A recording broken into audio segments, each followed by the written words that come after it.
Hello छात्रों, नमस्कार। स्वागत है आप सभी का आपके अपने यूट्यूब चैनल पर। छात्रों, यूपी बोर्ड क्लास 10th का विज्ञान का जो वार्षिक पेपर होने वाला है उसका आईएमपी से भरा हुआ एक मॉडल पेपर आपके सामने लेकर आया हूं।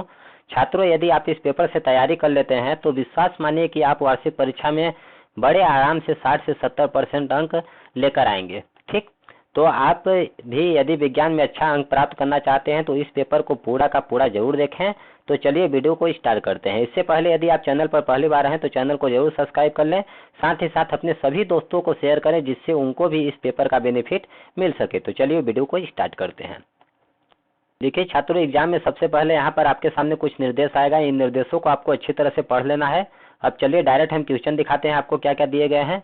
देखिए खंड क, यहाँ पे क्वेश्चन दिया गया है। पहला दिया गया है प्रश्न नंबर क, किसी वस्तु का वस्तु से बड़ा आभासी प्रतिबिंब बन सकता है। तो इसका करेक्ट आंसर क्या हो जाएगा? अवतल दर्पण द्वारा। ऑप्शन नंबर बी बिल्कुल करेक्ट हो जाएगा। अगला दिया गया है प्रतिरोधकता का एसआई मात्रक है। तो इसका मात्रक क्या होता है? ओम मीटर। यहाँ पे ये नहीं रहेगा, ओम मीटर होगा आंसर। ठीक, ऑप्शन नंबर ए बिल्कुल करेक्ट आंसर हो जाएगा। अब देखिए ग नंबर दिया गया है विद्युत धारा उत्पन्न करने की युक्ति को कहते हैं, क्या कहते हैं? जनरेटर। तो ऑप्शन नंबर फर्स्ट बिल्कुल करेक्ट आंसर हो जाएगा। अगला नंबर दिया गया है अभिनेत्र लेंस की फोकस दूरी में परिवर्तन किया जाता है। तो इसका आंसर हो जाएगा पंचपक्षमाभी द्वारा। ऑप्शन नंबर थर्ड बिल्कुल करेक्ट आंसर हो जाएगा। आगे देखते हैं क्वेश्चन क्या क्या दिए गए हैं। देखिए क्वेश्चन नंबर 2 दिया गया है, वाहनों में किस प्रकार के दर्पण को पश्च दृश्य दर्पण के रूप में वरीयता दी जाती है और क्यों? ठीक, ये 2 नंबर का आएगा, आपको ध्यान देना है। तो इन सभी पर जो भी क्वेश्चंस दिए गए हैं इनका सॉल्यूशन आपके पास जो भी हो, जैसे आपके पास गाइड हो, दर्पण हो, मास्टरमाइंड हो, अवतार हो, जो भी हो, आपको अच्छी तरह से वहां से इन प्रश्नों का उत्तर ढूंढ के आपको याद कर लेना है। जो डेरिवेशन के रूप में है, जिनको हल करने वाले जो प्रश्न है उनको हम हल करके आपको इस वीडियो में दिखाएंगे। जैसे देखिए ख नंबर दिया गया है, किसी अवतल लेंस की फोकस दूरी 15 सेंटीमीटर है। वस्तु को लेंस से कितनी दूरी पर रखें कि इसके पश्चात वस्तु का लेंस से 10 सेंटीमीटर दूरी पर प्रतिबिंब बने। ठीक, तो चलिए इसको हल कैसे किया जाएगा हम देख लेते हैं, आपको दिखाते हैं। देखिए उत्तर लिखेंगे, अवतल दर्पण के लिए यम और यफ ऋणात्मक होता है। ठीक, मतलब कि अवतल दर्पण जब दिया रहेगा तो आपका मैग्निफिकेशन फोकस दूरी क्या होगा? ऋणात्मक होता है। क्यों? क्योंकि प्रतिबिंब आभासी होता है अवतल दर्पण का। अब दिया गया है, जो डाटा दिया गया है आपको जल्दी लिख लेना है। यफ बराबर क्या दिया गया है? फोकस दूरी 15 सेंटीमीटर और ऋणात्मक होता है इसलिए क्या लेंगे? ऋण 15 सेंटीमीटर लेंगे। और कितनी दूरी पर प्रतिबिंब बन रहा है? 10 सेंटीमीटर की दूरी पर प्रतिबिंब बन रहा है, तो भी बराबर कितना लेंगे? -10 सेंटीमीटर। अब देखिए लेंस का सूत्र क्या होता है? 1/v माइनस 1/u बराबर 1/f। आपको इसको याद रखना है। ठीक, अब यहाँ पे हम वैल्यू पुट कर देंगे। जब सॉल्व करेंगे तो u का मान क्या आ जाएगा? -30 सेंटीमीटर। मतलब कि वस्तु कितनी दूरी पर लेंस से कितनी दूरी पर रखी गई है? 30 सेंटीमीटर की दूरी पर। माइनस है इसलिए सामने होगा, तो क्या लिख देंगे आप? अतः वस्तु को लेंस के सामने 30 सेंटीमीटर की दूरी पर रखेंगे। तो आपको इस प्रकार से एग्जाम में लिख कर आना है। अगला क्वेश्चन देख लेते हैं क्या दिया गया है।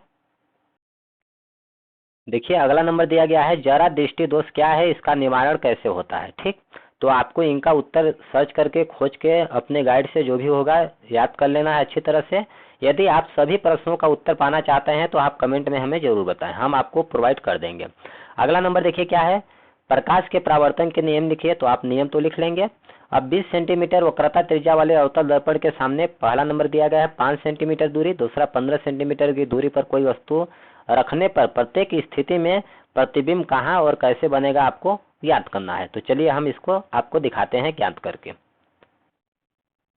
ये देखिए दिया गया है थर्ड का क नंबर। यहाँ पे सबसे पहले आपको एक अवतल दर्पण बनाना है। या अवतल दर्पण हमने यहाँ पे बना दिया। यहाँ पे मेन पॉइंट है P बिंदु, यहाँ पर F, यहाँ पर C है। ठीक, अब देखिए C से लेकर P तक की दूरी क्या है? यही वक्रता त्रिज्या कहलाती है। यह दूरी क्या है? R है। और कितना दी गई है? 20 सेंटीमीटर दी गई है। और वस्तु कितना दूरी पर रखी गई है? P से लेकर F की दूरी क्या है? वस्तु दर्पण से वस्तु की दूरी U बराबर यहाँ पे कितना दिया गया है? पहला कंडीशन में 5 सेंटीमीटर दिया गया है। ठीक, अब देखिए आपको एक चीज और बता देते हैं कि दर्पण के सामने जो सामने क्या होता है, इस साइड क्या हो जाएगा? आपका ऋणात्मक मान होता है और इस साइड क्या होता है? पीछे धनात्मक मान होता है। आपको इसको याद रखना है। ठीक, अब उत्तर लिख देंगे आप। आपको लिख देना है, दिया है क्या क्या दिया है? वक्रता त्रिज्या R बराबर कितना दिया गया है? 20 सेंटीमीटर। और इस साइड हमने लिया है इसलिए लेंगे -20 सेंटीमीटर लेंगे। अब फोकस दूरी क्या हो जाएगी, वक्रता त्रिज्या का हाफ होता है, तो -20/2 हो जाएगा, तो इस तरह से -10 सेंटीमीटर हो जाएगा। तथा अब देखिए वस्तु की दूरी कितनी है, दर्पण से वस्तु कितनी दूरी पर रखी गई है, u बराबर कितना दिया गया है 5 सेंटीमीटर, इस साइड लिया है हमने इसलिए -5 सेंटीमीटर लेंगे। अब दर्पण के सूत्र से, दर्पण का सूत्र क्या होता है 1/u + 1/v बराबर 1/f, आपको याद रखना है। अब यहाँ पे वैल्यू हम पुट कर देंगे, तो जब सॉल्व करेंगे तो v का मान आ जाएगा 10 सेंटीमीटर, यहाँ पे +10 है, इसका मतलब क्या है, प्रतिबिंब किस साइड बन रहा है, दर्पण के पीछे साइड, इस साइड बन रहा है, ठीक ना, इस साइड देखिए प्लस है, तो लिख देंगे अतः प्रतिबिंब दर्पण के पीछे 10 सेंटीमीटर दूर बनेगा, इसलिए प्रतिबिंब आभासी होगा और कैसा होगा, सीधा बनेगा। ठीक, आपको इतना याद रखना है और इस प्रकार से लिखना है। अगला देख लेते हैं, दूसरा नंबर दिया गया है जब 15 सेंटीमीटर की दूरी पर हो, जब u का मान क्या दिया गया हो 15 सेंटीमीटर, ठीक, इधर वस्तु 15 सेंटीमीटर की दूरी पर रखी गई हो, तब क्या करेंगे हम, u बराबर क्या लेना है -15 लेना है, -15 सेंटीमीटर लेना है। तो चलिए -15 लेकर हल कैसे किया जाएगा हम दिखा देते हैं आपको। देखिए जब u बराबर -15 सेंटीमीटर लेंगे तो दर्पण का सूत्र ये है, आपको यहाँ पे वैल्यू पुट कर देनी है, तो हल करेंगे तो v का मान कितना आ जाएगा -30 सेंटीमीटर आ जाएगा। माइनस मतलब प्रतिबिंब किधर बन रहा है, इस साइड बन रहा है दर्पण के सामने, तो लिख देंगे अतः प्रतिबिंब दर्पण के सामने -30 सेंटीमीटर दूर बनेगा, इसलिए प्रतिबिंब उल्टा और कैसा बनेगा, वास्तविक बनेगा। आपको याद रखना है जब सामने होगा तो उल्टा और वास्तविक होता है, जब पीछे होगा तो आभासी होता है। ठीक, आपको ध्यान देना है। अब चलिए अगला क्वेश्चन देख लेते हैं हम क्या दिया गया है। देखिए अगला क्वेश्चन इसी प्रकार से दिया गया है, लेंस क्या होता है, आप इसको अच्छी तरह से इनको देख लीजिएगा। ख नंबर देखिए क्या दिया गया है, दिखा देते हैं आपको। किसी चालक का प्रतिरोध किन कारकों पर निर्भर करता है, दिए गए पदार्थ के किसी यल लंबाई तथा ये मोटाई के तार का प्रतिरोध 4 ओम है, इस पदार्थ के किसी अन्य तार का प्रतिरोध क्या होगा जिसकी लंबाई 1/2 तथा मोटाई 2a है।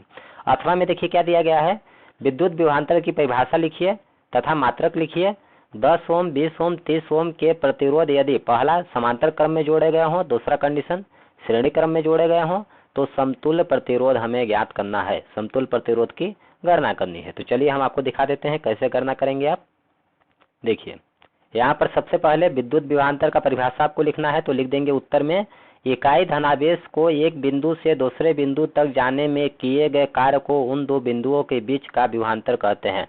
जैसे एक बिंदु यहाँ है, एक बिंदु यहाँ है, तो दोनों बिंदुओं के एक बिंदु से दूसरे बिंदु तक जाने में आवेश के द्वारा जो कार्य किया जाता है, इन दोनों बिंदुओं के बीच को क्या कहते हैं, दूरी को विभवांतर कहते हैं। ठीक, इसका विद्युत विभवांतर का ऐसे मात्रक क्या होता है, वोल्ट होता है। अब यहाँ पे दिया गया है R1 दिया गया है, 3 प्रतिरोध दिए गए हैं, R1 10, R2 20 और R3 30 ओम। ठीक, अब पहला कंडीशन क्या दिया गया है, जब समांतर क्रम में जोड़े गए हों तो समतुल्य प्रतिरोध ज्ञात कीजिए। तो समांतर क्रम में जोड़े गए हों तो समतुल्य प्रतिरोध क्या होता है, 1/R बराबर 1/R1 + 1/R2 + 1/R3। अब R1 R2 R3 का वैल्यू हमने पुट कर दिया। अब यहाँ पे 10 20 30 का एलसीएम लेंगे तो आपका कितना आ जाएगा, 60 आ जाएगा। जब इसको सॉल्व करेंगे तो 1/R बराबर 11/60 ओम आ जाएगा। ये आपका बिल्कुल करेक्ट आंसर है। तो इस तरह से आपको एग्जाम में लिखना है। अब दूसरा नंबर देखिए, जब श्रेणी क्रम हो तब कैसे करेंगे, आपको दिखा देते हैं हम। अब देखिए जब श्रेणी क्रम में दिया गया हो तो समतुल्य प्रतिरोध क्या होगा, R बराबर R1 + R2 + R3। तीनों को सिंपल सा हमें ऐड कर देना है, जोड़ देना है, तो R का मान क्या हो जाएगा, 60 ओम आ जाएगा। इस तरह से आपको हल करना है। ठीक है, अब चलिए क्वेश्चन देखते हैं आगे क्या दिए गए हैं। देखिए आगे अब क्वेश्चन नंबर 4 दिया गया है, विद्युत मोटर का नामांकित आरेखन खींचकर सिद्धांत और कार्यविधि स्पष्ट कीजिए। टोटल 7 नंबर का है, बहुत इंपॉर्टेंट क्वेश्चन है और आपको किसी भी हाल में इसको बिल्कुल रट के एग्जाम में जाना है। ठीक, आगे देखिए इसी तरह से खंड अब देख लेते हैं हम लोग, खंड ख। ठीक, पहला नंबर देखिए प्रश्न 5 का क नंबर ऑब्जेक्टिव क्या दिया गया है, zinc plus copper sulphate, zinc sulphate plus copper रासायनिक अभिक्रिया किस प्रकार की है। तो इसका करेक्ट आंसर क्या हो जाएगा, विस्थापन अभिक्रिया। ऑप्शन नंबर 2 बिल्कुल करेक्ट आंसर है। अगला दिया गया है, जल की कठोरता को हटाने के लिए निम्नलिखित में से किसका उपयोग किया जाता है। तो किसका किया जाता है, धावन सोडा का। ऑप्शन नंबर 2 बिल्कुल करेक्ट आंसर हो जाएगा। ठीक, आगे देख लेते हैं क्या है, अब आगे दिखाते हैं आपको। इसी तरह से ग नंबर देखिए क्या हो जाएगा, ग नंबर का, निम्न में से किस यौगिक में OH एक क्रियात्मक समूह है। तो इसका करेक्ट आंसर क्या हो जाएगा, ब्यूटेनॉल। ऑप्शन नंबर 2 बिल्कुल करेक्ट आंसर हो जाएगा। जहां पर OH आएगा इस प्रकार से, वहां पे आल होता है, मतलब नाल, ब्यूटेनॉल हो जाएगा। ठीक, इसी प्रकार से क्वेश्चन नंबर 6 आप देख लीजिए, इनका एक क्वेश्चन का आंसर देख लीजिएगा अपने सॉल्यूशन में। क्वेश्चन नंबर 7 दिया गया है IUPAC नाम लिखना है, तो इनका IUPAC नाम आप लिख लीजिएगा। आगे दिखाते हैं क्वेश्चन आपको। अब देखिए आगे क्वेश्चन देख लीजिए, 8वां नंबर क्वेश्चन दिया गया है, ये देखिए। अब देखिए खंड ग दिखा देते हैं। प्रश्न नंबर 9 का क दिया गया है, निम्नलिखित में से कौन सा मानव में मादा जनन तंत्र का भाग नहीं है, नहीं पूछा गया है। तो करेक्ट आंसर क्या हो जाएगा, शुक्रवाहिका। ऑप्शन नंबर 3 बिल्कुल करेक्ट आंसर है। जीवाश्म ऊर्जा का स्रोत है, तो इसका क्या हो जाएगा, कोयला। 3rd नंबर बिल्कुल करेक्ट आंसर हो जाएगा। अगला दिया गया है, पवन चक्कियों का उपयोग किन कार्यों को करने में होता है, तो यांत्रिक कार्य। इसके सभी ऑप्शन हम आपको दिखा देते हैं। देखिए, तो ग नंबर का करेक्ट आंसर क्या हो जाएगा, यांत्रिक कार्य, mechanical work. Option number A बिल्कुल करेक्ट आंसर हो जाएगा। घ का देखिए क्या दिया गया है, वह पदार्थ जो जैविक प्रक्रम द्वारा अपघटित हो जाते हैं कहलाते हैं, तो क्या कहलाते हैं, जैव निम्नीकरण। ऑप्शन नंबर ए बिल्कुल करेक्ट आंसर हो जाएगा। इसी तरह से क्वेश्चन नंबर 10 दिया गया है, आप इनको अच्छी तरह से देख लीजिएगा। ठीक, आगे क्वेश्चन दिखाते हैं क्या दिया गया है। अब देखिए क्वेश्चन नंबर इसी प्रकार से क्वेश्चन नंबर 11 दिया गया है, क्वेश्चन नंबर 12। इन सभी प्रश्नों को, ये सभी प्रश्न बहुत बहुत इंपॉर्टेंट है, आपको एग्जाम से पहले इन सभी प्रश्नों को एक बार जरूर पढ़ के जाना है।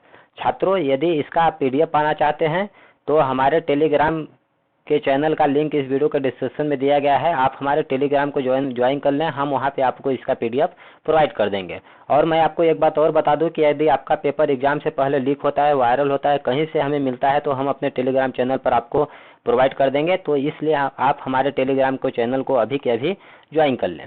ठीक, और छात्रों, एग्जाम विज्ञान का IMP से भरा हुआ मॉडल पेपर का एक वीडियो हमने और बनाया है, आप उस वीडियो को भी, इसे भी देख लेते हैं तो यकीन मानिए कि आप एग्जाम में अच्छा स्कोर कर लेंगे। तो आप यह वीडियो भी एक बार जरूर देखें। धन्यवाद, बेस्ट ऑफ लक।